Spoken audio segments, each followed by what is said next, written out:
नमस्कार।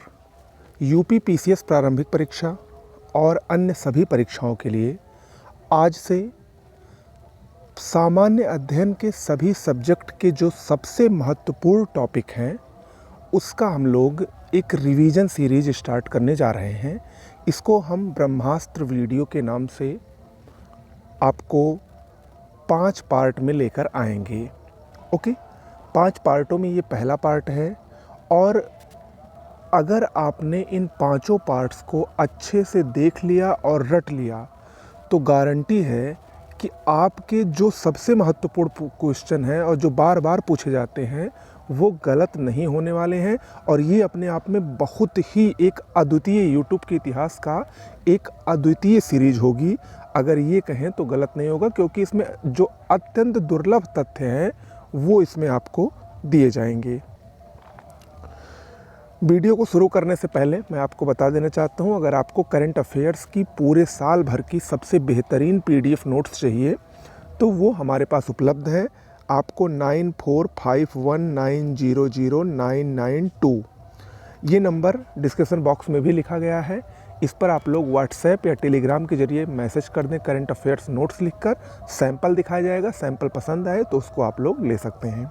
ओके, चलिए शुरुआत करते हैं। चूँकि जीएस का ये कंप्लीट है, हर सब्जेक्ट इसमें शामिल हैं, तो थोड़ा सा फास्ट चलेंगे। रिवीजन वीडियो है ये। बुद्ध के जीवन से संबंधित बौद्ध धर्म के प्रतीक। सबसे पहले देखिए 563 ईसा पूर्व में बौद्ध का जो महात्मा बुद्ध का जन्म हुआ, इसका प्रतीक था कमल। 29 वर्ष की आयु में उन्होंने गृह त्याग किया, जिसको महाभिनिष्क्रमण कहा गया। इसका प्रतीक था घोड़ा। 35 वर्ष की आयु में उनको ज्ञान की प्राप्ति हुई, जिसका प्रतीक है बोधि वृक्ष या पीपल का वृक्ष। 483 ईसा पूर्व में 80 वर्ष की आयु में बुद्ध की मृत्यु हो गई, जिसको महापरिनिर्वाण कहा गया और इसका प्रतीक चिन्ह है स्तूप। क्या है? स्तूप। बौद्ध धर्म से संबंधित अन्य तथ्य। बौद्ध धर्म के त्रिरत्न कौन कौन से हैं? बुद्ध, धम्म और संघ। 4 आर्य सत्य कौन कौन से हैं? दुख, दुख समुदाय, दुख निरोध और दुख निरोधगामिनी प्रतिपदा। दुख निरोध जो है वो अष्टांगिक मार्ग द्वारा किया जा सकता है। बुद्ध का प्रथम उपदेश धर्म चक्र प्रवर्तन इसको कहा गया। सबसे अधिक उपदेश बुद्ध ने श्रावस्ती में दिए। उपदेशों की भाषा पाली भाषा थी। बुद्ध के अन्य नाम शाक्य मुनि और तथागत, ये दोनों ही बुद्ध के नाम हैं। बुद्ध का महापरिनिर्वाण मल्ल गणराज्य की राजधानी कुशीनारा में हुआ था। महापरिनिर्वाण मंदिर भी कुशीनगर में ही स्थित है, जो बुद्ध की मृत्यु का प्रतीक है। ओके, बौद्ध संगीतियों को देख लेते हैं। 4 बौद्ध संगीतियाँ हुई थी, आप सभी को पता है। पहली बौद्ध संगीति राजगृह के सप्तपर्णी गुफा में 483 ईसा पूर्व में हुई थी। उस समय हर्यक वंश के शासक अजात शत्रु का शासन था और अध्यक्ष इस समिति के महाकश्यप थे। द्वितीय बौद्ध संगीत वैशाली में हुई थी 383 ईसा पूर्व में। शिशुनाग वंश के कालाशोक का उस समय शासन था और सर्वकामी साबक मीर ये इस सभा के अध्यक्ष थे, इस समिति के अध्यक्ष थे। तृतीय बौद्ध संगीति पाटलिपुत्र में हुई थी 251 ईसा पूर्व में। मौर्य वंश के शासक अशोक के काल में हुई थी। इस समय अध्यक्ष कौन था? मोगलपुत्र तिस्स को तृतीय संगीति का अध्यक्ष बनाया गया। चतुर्थ और अंतिम और सबसे महत्वपूर्ण बौद्ध संगीति कश्मीर के कुंडल वन में हुई थी ईसा की प्रथम शताब्दी में, और उस समय कुषाण वंश के शासक कनिष्क का शासनकाल था। इसमें वसुमित्र को अध्यक्ष और अश्वघोष को उपाध्यक्ष बनाया गया था। ओके, आगे बढ़ते हैं। प्रोजेक्ट टाइगर वाले राष्ट्रीय उद्यान या टाइगर रिजर्व और उनकी अवस्थिति को देख लेते हैं। नागार्जुन सागर श्रीशैलम आंध्र प्रदेश में स्थित है। अमराबाद तेलंगाना में स्थित है। बुक्सा पश्चिम बंगाल में। दुधवा कतरनिया घाट उत्तर प्रदेश में। ओरंग असम में। कामलांग अरुणाचल प्रदेश में और सिमलीपाल टाइगर रिजर्व उड़ीसा में स्थित है। आगे बढ़ते हैं। प्रमुख राष्ट्रीय उद्यान और उनकी अवस्थिति को देख लेते हैं। बांदीपुर राष्ट्रीय उद्यान कर्नाटक में स्थित है। राजाजी राष्ट्रीय उद्यान उत्तराखंड में स्थित है। सिमलीपाल उड़ीसा में। मानस असम में। कान्हा मध्य प्रदेश में। जिम कार्बेट उत्तराखंड में। कंचनजंगा सिक्किम में। सागरीय राष्ट्रीय उद्यान बहुत महत्वपूर्ण है, ये तमिलनाडु के मन्नार की खाड़ी में स्थित है। इंद्रावती दंतेवाड़ा छत्तीसगढ़ में। काजीरंगा ये गोलाघाट और नौगांव यानी असम में स्थित है। कुद्रेमुख राष्ट्रीय उद्यान कर्नाटक के चिकमंगलूर में है। साइलेंट वैली या शांत घाटी केरल के पालघाट में है। पेंच घाटी महाराष्ट्र के नागपुर में स्थित है। समुद्री राष्ट्रीय पार्क ये कच्छ की खाड़ी गुजरात में स्थित है, ये भी बहुत महत्वपूर्ण है। अंसी राष्ट्रीय उद्यान कर्नाटक में, बेटला झारखंड में और गूगामल राष्ट्रीय उद्यान ये महाराष्ट्र में स्थित है। ओके, प्रमुख औषधियाँ व उनसे प्राप्त लाभ। डिक्लोफिनेक, देखिए डिक्लोफिनेक ये पशुओं के दर्द निवारक के रूप में प्रयुक्त की जाती थी, लेकिन जब ओवरडोज हो जाता था तो पशुओं की मृत्यु हो जाती है और पशुएं जो हैं, जो मृत्यु वाले पशुओं को गिद्ध खाते थे तो गिद्धों की भी मौत हो जाती थी और इस वजह से गिद्ध विलुप्त हो गए थे। तो ये गिद्धों की विलुप्ति का कारण भी है डिक्लोफिनेक नामक औषधि। बीटा ब्लॉकर क्या है? ये हृदयाघात और उच्च रक्तचाप से बचाने के लिए प्रयोग की जाती है। एट्रोपिन ये तारा विस्फारण है, डायलेशन ऑफ प्यूपल। ब्राह्मी मस्तिष्क का टॉनिक है। आर्टीथर और क्लोरोक्विन मलेरिया की दवाएं हैं। मॉर्फिन दर्द निवारक है। हाइड्रोजन परऑक्साइड ये घावों की मरहम पट्टी के रूप में उपयोग में लाया जाता है। जनजातियां और उनके निवास स्थान देख लीजिए। फुलानी जनजाति पश्चिम अफ्रीका इसका निवास स्थान है। नूबा सूडान में रहती है। बर्बर जनजाति मोरक्को की है। इनुइट कनाडा की। सेमांग मलेशिया की। वेद्दा जनजाति श्रीलंका की है। माओरी जनजाति न्यूजीलैंड के जो मूल निवासी हैं उनको माओरी ही कहा जाता है। मायाज ग्वाटेमाला की है। खिरगिज मध्य एशिया। बुशमैन कालाहारी मरुस्थल में। Inu Japan. बद्दू अरब में पाई जाती है।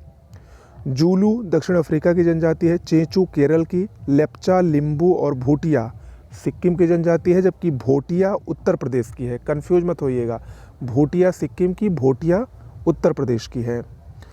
मुरिया जनजाति छत्तीसगढ़ में। चांगपा जम्मू कश्मीर में। गारो और खासी मेघालय में।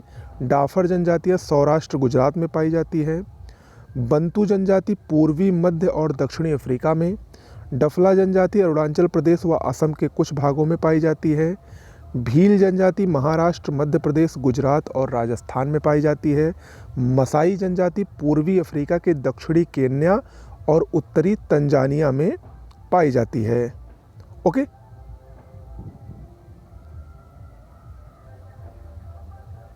चलिए आगे बढ़ते हैं। कोशिका के अंग और उसके कार्यों को देखते हैं। पहला अंग है प्लाज्मिड। प्लाज्मिड का कार्य क्या है? ये बैक्टीरिया के प्रजनन व जेनेटिक इंजीनियरिंग में प्रयोग में लाया जाता है। माइटोकॉन्ड्रिया इसको पावर हाउस कहा जाता है। ये एटीपी के निर्माण द्वारा ऊर्जा उत्पादन व संचयन में। क्लोरोप्लास्ट ये प्रकाश संश्लेषण में मदद करता है। राइबोसोम प्रोटीन संश्लेषण में। केंद्रक इसको कोशिका का नियंत्रण करता भी कहा जाता है। भारत के प्रमुख संस्थान व उनकी अवस्थिति देख लीजिए। राष्ट्रीय डेयरी अनुसंधान संस्थान करनाल में स्थित है, हरियाणा। न्यूट्रिनो वेधशाला तमिलनाडु में।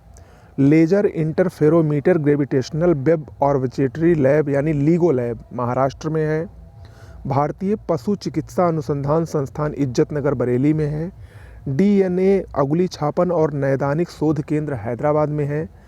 राष्ट्रीय पादप आनुवंशिक संसाधन ब्यूरो ये नई दिल्ली में है। संविधान सभा की प्रमुख समितियां देख लीजिए और उनके अध्यक्ष। प्रारूप समिति, इसमें अध्यक्ष समेत कुल 7 सदस्य थे।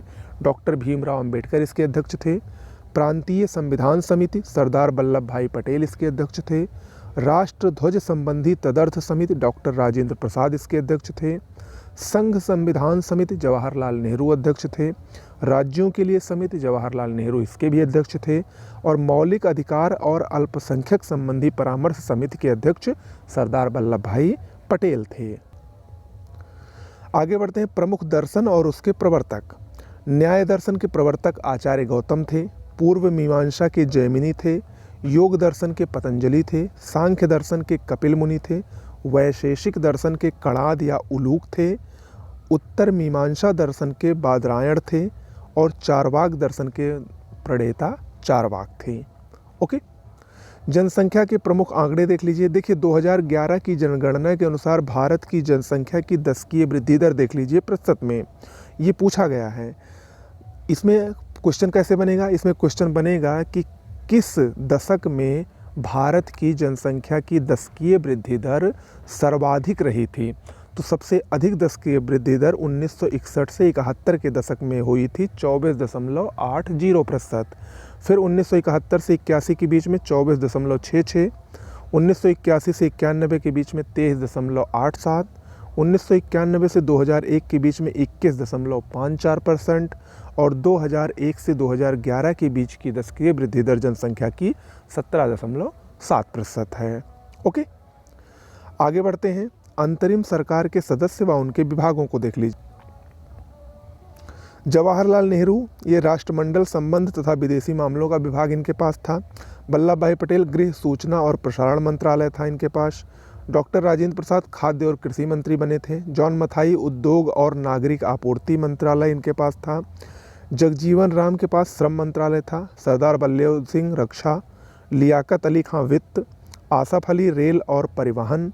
सी राजगोपालाचारी, शिक्षा और कला। आई चुंदरीगर, वाणिज्य विभाग। गजनफर अली खान, स्वास्थ्य विभाग। और जोगेंद्र नाथ मंडल, ये विधि मंत्री थे, विधि विभाग इनके पास था। अशोक के प्रमुख शिलालेख और उनमें वर्णित सूचनाओं को देख लीजिए। पहला शिलालेख अशोक का, ये पशु बलि की निंदा कहता है तथा समस्त प्रजा मेरी संतान है, ऐसा उल्लेख किया गया है पहले शिलालेख में। मास्की और गुर्जरा शिलालेख, इसमें अशोक का व्यक्तिगत नाम का उल्लेख किया गया है। लघु शिलालेख कौन कौन से हैं? लघु शिलालेख में देवनाम प्रियदर्शी या देवनाम प्रियदर्शी नाम का उल्लेख किया गया है। अशोक के 8वें अभिलेख में तीर्थ यात्राओं का उल्लेख है। रोमनदेही शिलालेख, इसमें मौर्यकालीन अर्थव्यवस्था का उल्लेख है। लुम्बिनी यात्रा, राज्याभिषेक के 20वें वर्ष तथा लुम्बिनी ग्राम को बलि कर मुक्त किया गया है, इसका उल्लेख भी रोमनदेही शिलालेख में है। ठीक है।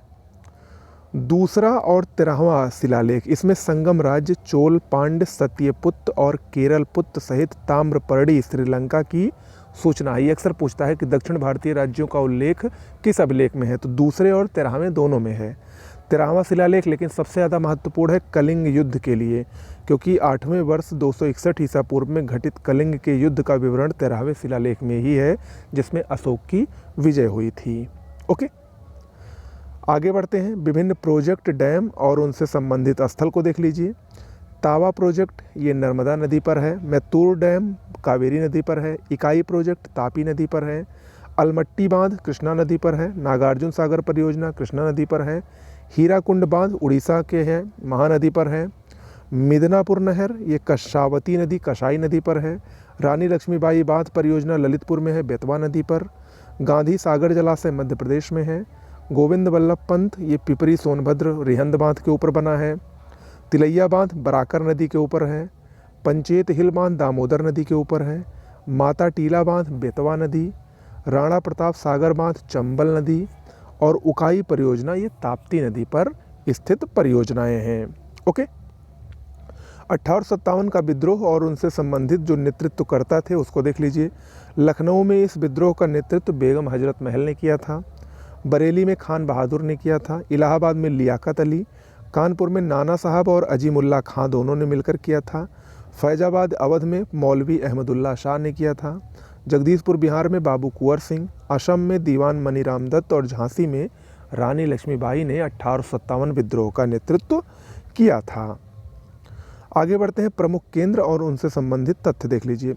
शिवकाशी, इसको लिटिल जापान का उपनाम पंडित जवाहरलाल नेहरू द्वारा दिया गया था। ये मदुरई, कोयम्बटूर, बेंगलुरु औद्योगिक प्रदेश में स्थित है। आतिशबाजी और माचिस उद्योग के लिए बहुत ही फेमस है। पीतमपुरा, ये मध्य प्रदेश में स्थित है, ऑटोमोबाइल हब है ये। काकीनाडा, जूट उत्पादन के लिए बहुत ही प्रसिद्ध, जूट के लिए बहुत प्रसिद्ध है। विरुधनगर, सूती वस्त्र के लिए। चन्नापटना, रेशम के लिए। भदोही, कारपेट। टीटागढ़ में कागज उद्योग है। लखेरी में सीमेंट उद्योग। भिलाई में लोहा और इस्पात उद्योग। अम्बाला मुकुल में खनिज तेल शोधनशाला। जामनगर पेट्रो रसायन के लिए गुजरात में है। जेके नगर एल्यूमिनियम के लिए। मलाजखंड तांबा की बहुत बड़ी खान है ये। टुंडू जस्ता की खान है ये। भाटपाड़ा जूट के लिए। और उत्तर प्रदेश का फूलपुर, ये उर्वरक खादों के लिए बहुत ही प्रसिद्ध है। ओके, प्रमुख महाजनपद और उनकी राजधानी देख लीजिए। उत्तरी अवंती की राजधानी अवंतिका या उज्जैन थी। दक्षिणी अवंती की महिष्मती थी। उत्तरी पांचाल की अहिछत्र थी। दक्षिणी पांचाल की राजधानी कामपिल्य थी। चेदी महाजनपद की राजधानी सुक्तिमती या सोथिवती थी। सूरसेन की मथुरा थी, मगध की गिरिव्रज या राजगृह थी, कुरु की इंद्रप्रस्थ थी, वत्स की कौसाम्बी थी, अशमक जो कि दक्षिण भारत में स्थित एकमात्र महाजनपद था, इसकी राजधानी पैठन या पोतन या पोटली कुछ भी आ सकता है, तीनों ही नाम अलग नहीं है, एक ही हैं। ओके। अंग की चंपा थी, मत्स्य की विराटनगर थी, ये राजस्थान में स्थित है, कौशल की साकेत थी। ये कुछ प्रमुख महाजनपद हैं और उनकी राजधानियां हैं। विभिन्न कृषि विधियां व उनसे संबंधित तथ्य देख लीजिए।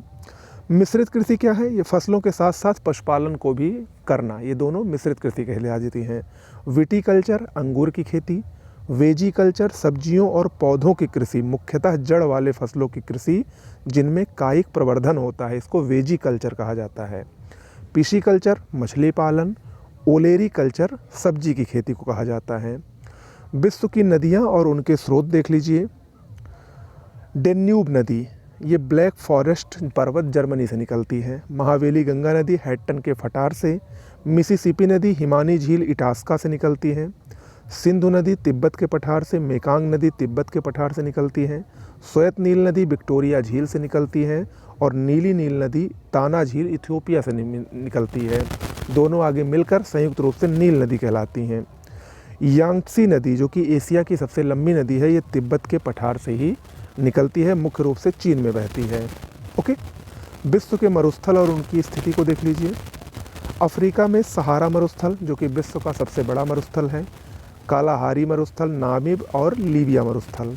उत्तरी अमेरिका में चिहुआहुआन मरुस्थल, ग्रेट बेसिन मरुस्थल और कोलोराडो मरुस्थल। दक्षिण अमेरिका में पैटागोनिया मरुस्थल और अटाकामा मरुस्थल पाया जाता है। एशिया में गोबी मरुस्थल, अरेबियन मरुस्थल, थार दस्त एलुट जो कि ईरान में पाया जाता है, नेगेव इजराइल में, कराकुम तुर्कमेनिस्तान में और तकला मकान मरुस्थल चीन में पाया जाता है। ऑस्ट्रेलिया के मरुस्थल Gibson, Simpson, great Sandy, great Victoria हैं। ओके। आगे बढ़ते हैं। संस्थान और उनके मुख्यालय तथा कार्य। देखिए, WTO वर्ल्ड ट्रेड ऑर्गेनाइजेशन, विश्व व्यापार संगठन इसको कहा जाता है, ये 1995 में बना था। ओके। इसकी स्थापना 1995 में हुई थी। मुख्यालय इसका स्विट्जरलैंड के जिनेवा में स्थित है। सामान्यतः व्यापार में मात्रात्मक प्रतिबंधों के उपयोग को निषिद्ध करना इसका प्रमुख कार्य है। IMF इंटरनेशनल मॉनेटरी फंड, अंतर्राष्ट्रीय मुद्रा कोष 1945 में स्थापना हुई थी। मुख्यालय वाशिंगटन DC है। भुगतान संतुलन में असंतुलन को ठीक करने के लिए वित्त प्रदान करना इसका प्रमुख कार्य है। सार्क की स्थापना 1985 में हुई थी। काठमांडू में इसका मुख्यालय है।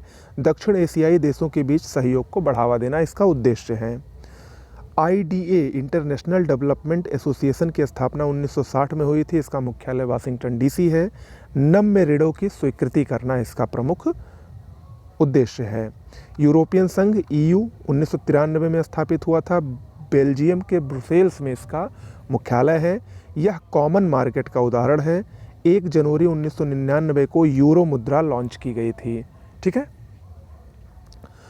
प्रमुख तिथियां और घटनाक्रम, ये बहुत ही महत्वपूर्ण है। देखिए, पूरा ये इस समय ट्रेंड बन रहा है कि आपको क्रम वाइज वो तिथियां दे देगा, आपको उसको सही क्रम में बिठाना होता है, तो इसके लिए बहुत महत्वपूर्ण है। 25 अक्टूबर 1605 अकबर की मृत्यु हुई थी। 1853 में प्रथम रेलवे लाइन मुंबई से ठाणे लॉर्ड डलहौजी के कार्यकाल में चलाई गई थी। 1917 में गांधी जी ने चंपारण सत्याग्रह किया था। मार्च 1919 में रॉलेट एक्ट पारित हुआ था। 13 अप्रैल 1919 को जालियांवाला बाग हत्याकांड हुआ था। 26 से 30 दिसंबर 1919 को भारतीय राष्ट्रीय कांग्रेस का अमृतसर अधिवेशन हुआ था।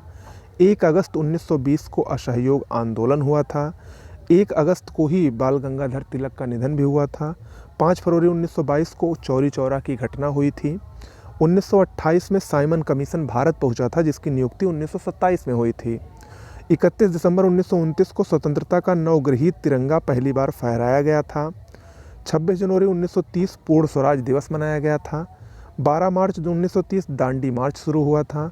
6 अप्रैल 1930 सविनय अवज्ञा आंदोलन प्रारंभ हुआ था। 5 मार्च 1931 को गांधी इरविन समझौता हुआ था। 23 मार्च 1931 को भगत सिंह को फांसी दी गई थी। 7 सितंबर से 1 दिसंबर 1931 तक द्वितीय गोलमेज सम्मेलन हुआ था। सितंबर 1932 में पूना पैक्ट हुआ था। 1937 में कांग्रेस मंत्रिमंडल का गठन हुआ था। 1939 में सुभाष चंद्र बोस ने फॉरवर्ड ब्लॉक की स्थापना की थी। 1940 में अगस्त प्रस्ताव आया था। 1942 में भारत छोड़ो आंदोलन हुआ था। 1940-41 में ही वैयक्तिक सत्याग्रह जो कि 1940 में प्रारंभ हुआ था। 1942 में ही क्रिप्स योजना आई थी। 1944 में सी राजगोपालाचारी योजना आई थी। 1945 में आज़ाद हिंद फौज दिवस 12 नवंबर 1945 को मनाया गया था। 1945 में वेबल योजना आई थी। 1946 में कैबिनेट मिशन योजना आई थी। 3 जून 1947 को माउंट बेटन योजना आई थी और 18 जुलाई 1947 को भारतीय स्वाधीनता विधेयक को राजकीय स्वीकृति दी गई थी। ओके, तो ये क्रम वाइज घटनाएं हैं जो कि आपको जाननी बहुत ही आवश्यक हैं। भारतीय राष्ट्रीय कांग्रेस के प्रमुख सम्मेलन और अध्यक्ष तथा महत्वपूर्ण तथ्य को देख लीजिए। बम्बई अधिवेशन जो कि पहला अधिवेशन था 1885 को हुआ था। व्योमेश चंद्र बनर्जी इसके अध्यक्ष थे। 72 प्रतिनिधि इसमें शामिल हुए थे। A.O. ह्यूम ये राष्ट्रीय कांग्रेस के संस्थापक हैं। मद्रास अधिवेशन 1887 में हुआ था। बदरुद्दीन तैयब जी इसके अध्यक्ष थे जो कि पहले मुस्लिम अध्यक्ष भी थे कांग्रेस के। इलाहाबाद अधिवेशन 1888 में हुआ था जॉर्ज यूले की अध्यक्षता में जो कि पहले अंग्रेज अध्यक्ष थे। कलकत्ता अधिवेशन 1896 में हुआ था। रहीम तुल्ला सयानी ने वंदे मातरम गीत को पहली बार इसी में ही गाया था जो कि बंकिम चंद्र चटर्जी की कृति आनंद मठ से लिया गया है। बनारस अधिवेशन 1905 में हुआ था। गोपाल कृष्ण गोखले इसके अध्यक्ष थे। कलकत्ता अधिवेशन 1906 में हुआ था। दादा भाई नौरोजी ने स्वराज शब्द का पहली बार प्रयोग इसी में किया था और वो इसके अध्यक्ष भी थे। सूरत अधिवेशन 1907 में हुआ था। रास बिहारी बोस इसके अध्यक्ष थे और इसी में कांग्रेस का विभाजन हुआ था, इसीलिए बहुत महत्वपूर्ण है। कलकत्ता अधिवेशन 1911 में हुआ था। पंडित बिशन नारायण दर ने जनगण मन अधिनायक यानी राष्ट्रगान को पहली बार 1911 में ही गाया गया था कलकत्ता अधिवेशन में। लखनऊ अधिवेशन 1916 में हुआ था। अंबिका चरण मजूमदार इसके अध्यक्ष थे। कांग्रेस और मुस्लिम लीग के मध्य समझौता हुआ था। कलकत्ता अधिवेशन 1917 में हुआ था। एनी बेसेंट इसकी अध्यक्ष थी जो कि पहली महिला अध्यक्ष भी थी। अमृतसर अधिवेशन 1919 में हुआ था। मोतीलाल नेहरू इसके अध्यक्ष थे। ये अंतिम अधिवेशन था जिसमें बाल गंगाधर तिलक ने भाग लिया था क्योंकि इसी के बाद उनकी मृत्यु हो गई थी। नागपुर अधिवेशन 1920 में हुआ था। विजय राघवाचारी इसके अध्यक्ष थे। गया अधिवेशन 1922 में हुआ था। चित्तरंजन दास इसके अध्यक्ष थे। बेलगांव अधिवेशन 1924 में हुआ था। महात्मा गांधी इसके अध्यक्ष थे और ये एकमात्र अधिवेशन था जिसके अध्यक्ष महात्मा गांधी थे। कानपुर अधिवेशन 1925 में हुआ था। सरोजनी नायडू इसकी अध्यक्ष थी जो कि पहली भारतीय महिला अध्यक्ष भी थीं। लाहौर अधिवेशन 1929 में हुआ था। जवाहरलाल नेहरू इसके अध्यक्ष थे। इसी में पूर्ण स्वराज की घोषणा की गई थी। कराची अधिवेशन 1931 में हुआ था। सरदार वल्लभ भाई पटेल इसके अध्यक्ष थे। इसमें मौलिक अधिकार संबंधी प्रस्ताव पारित किया गया था। और हरिपुरा अधिवेशन 1938 में हुआ था। सुभाष चंद्र बोस इसके अध्यक्ष थे। ओके, तो देखिए मैंने आपको स्टार्टिंग में ही कहा था ना, ये एक अद्वितीय वीडियो होगा। ऐसे दुर्लभ तथ्य आपको एक जगह बहुत ही कम मिलेंगे। ये अगर आपने पांचों इसके जो वीडियोस आएंगे क्रम से उसको अगर आप देख लेंगे तो हमको लग रहा है कि आपको जीएस का रिवीजन करने की ज़रूरत ही नहीं पड़ेगी। ओके, इतना पर्याप्त है, इससे ज़्यादा रिवीजन कोई नहीं करेगा। चलिए आगे बढ़ते हैं। भारत में स्थानीय शासन के वास्तुकार कौन थे? बलवंत राय मेहता थे। त्रिस्तरीय पंचायती राज व्यवस्था की सिफारिश किसने की थी? बलवंत राय मेहता ने की थी। पंचायती राज पद्धति को द्विस्तरीय पद्धति में बदलने की सिफारिश किसने की थी? अशोक मेहता ने की थी। जी.वी.के. राव और लक्ष्मीमल सिंघवी के नेतृत्व में समितियां कब गठित हुई थी? देखिए जी.वी.के. राव समिति 1985 में आई थी और लक्ष्मीमल सिंघवी समिति 1986 में आई थी। 73वें संविधान संशोधन अधिनियम द्वारा महिलाओं के लिए 1/3 आरक्षण की व्यवस्था भी की गई थी। भारत का पहला राज्य जिसने पंचायत चुनाव में महिलाओं को 50% आरक्षण दिया, बिहार ने। 2 अक्टूबर 1959 से पंचायती राज व्यवस्था सर्वप्रथम कहाँ पर आरंभ हुई थी? राजस्थान के नागौर जिले से। संविधान सभा के संवैधानिक सलाहकार कौन थे? बी.एन. राव थे। भारत के वह राष्ट्रपति जो ट्रेड यूनियन आंदोलन से संबंध रहे थे, वी.वी. गिरी थे। वह मुख्य न्यायाधीश जिन्होंने राष्ट्रपति के रूप में भी काम किया, जस्टिस एम. हिदायतुल्ला। 5वीं अनुसूची के अनुसार किसी भौगोलिक क्षेत्र को अनुसूचित क्षेत्र घोषित करने का संवैधानिक अधिकार किसके पास है? राष्ट्रपति के पास है। राष्ट्रपति भवन को किसके द्वारा डिजाइन किया गया था? एडविन ल्यूटियंस द्वारा।